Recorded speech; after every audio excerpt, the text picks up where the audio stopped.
Hola a tothom, soc en Jordi Casas i us parlo des d'Olius, al Solsonès, on avui volia aprofitar aquest vídeo per presentar-vos la casa que ens acull, aquesta casa que tinc aquí darrere, que és la casa del Cerc, que ens acull, i també aquí a la Cort de Consciència, doncs, on és la base d'operacions d'aquest projecte, no? Que aquest any també fa 5 anys que ja que està caminant.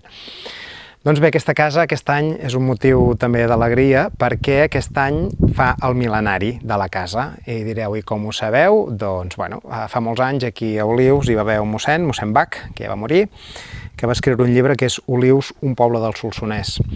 Mossèn Bach era un apassionat de la història, de buscar documentació a l'arxiu, no? I va anar recopilant de totes les cases.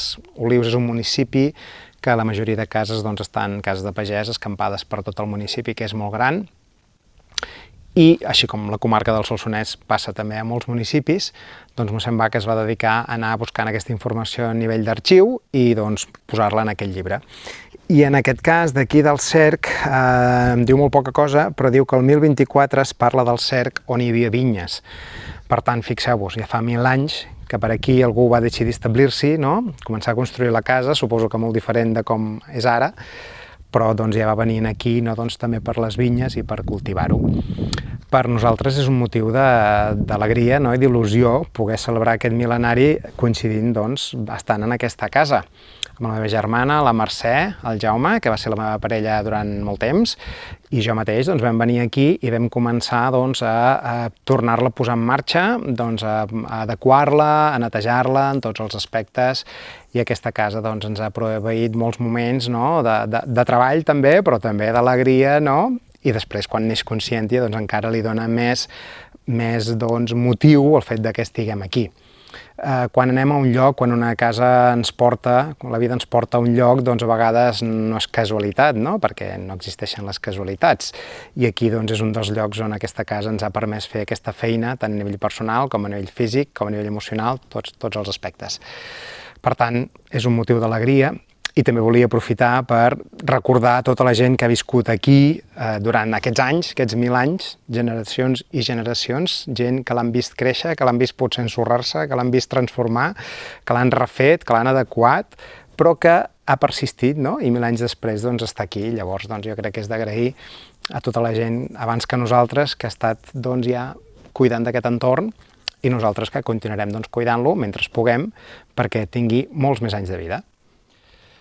Doncs el Cerc, a part de la casa, també té aquesta preciosa capella que Mossèn Bach ja em va escriure, que és Sant Pere del Cerc, que des de fa molts anys és de l'Alguer, de la casa veïna d'aquí a la vora, que és molt antiga, però no tal com es troba ara. Diu, es veuen reformes fetes del segle XII en endavant, va tenir un absis romànic, i pel fet d'existir en l'època de la consagració de l'església de Sant Esteve, hem de creure que procedeix del període preromànic, i des del 36 que ja no es fa servir el culte.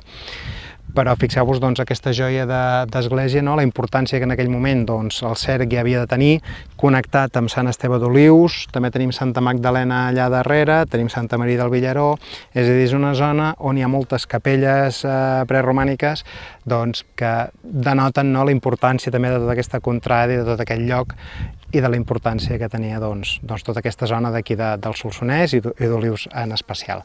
I em feia il·lusió ensenyar-vos aquesta capella que ara ja no serveix, però que està aguantant també el pas del temps.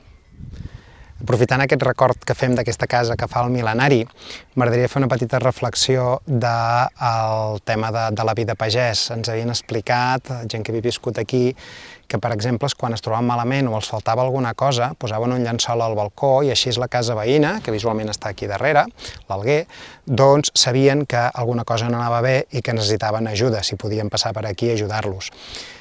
Evidentment, avui en dia la tecnologia ens ho ha arreglat tot, ens ho ha solucionat tot, però ens ha espatllat aquesta relació potser amb aquests veïns, I això és una de les coses que jo crec que a pagès encara són valors que estan vigents i que s'utilitzen a dia d'avui.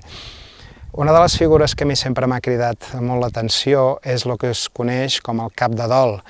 Quan a casa moria algun familiar, les cases veïnes, a l'avisar-les, el que feien era ajudar a la casa en el que calgués en aquells moments. Des de cuidar el bestiar, cuidar l'hort, a fer la sega o el que s'estigués fent a la terra en aquell moment, i així doncs la casa rebia aquesta ajuda de les cases veïnes, no? I fins i tot la preparació del funeral a Olius, per exemple. Jo això ho vaig viure amb el meu avi i la meva àvia, i doncs bé, és una cosa que s'ajuda, no?, entre els veïns en moments complicats. I ja us dic, això a dia d'avui doncs els tanatoris ja ho han resolt, no? Les comunicacions ho han resolt, la medicina ho ha resolt teòricament, però no deixem, no, de posar en pràctica i en valor això tan senzill com és l'ajuda i la convivència amb els que ens tenim a la vora, no? I des d'una casa de pagès a vegades té més sentit que mai, perquè doncs, si estàs aquí més sol doncs pots necessitar ajuda en algun moment. I a ciutat, no? Quan vivim tots allí en un bloc, que a vegades ni coneixem els veïns, home, doncs també és un valor que a vegades hem de tenir present, no? I de dir, escolta'm, em dic tal, estic aquí, si necessita alguna cosa, doncs aquí estic, no? Perquè al final la humanitat, no? Les relacions humanes també ens ajudem entre nosaltres, no? I que no estiguem tan desconnectats ni tan separats, i simplement és una reflexió que us volia fer aprofitant doncs, aquests 1000 anys d'aquesta casa i que segurament de situacions d'aquest tipus n'ha viscut infinitat durant el seu temps i la seva història. Vídeo que us volia fer per parlar-vos de la Casa del Cerc, aquesta casa que celebra el mil·lenari, contents de ser-hi, contents de poder-li donar vida per molt més temps, i fins aquí aquest vídeo. Gràcies pel vostre temps.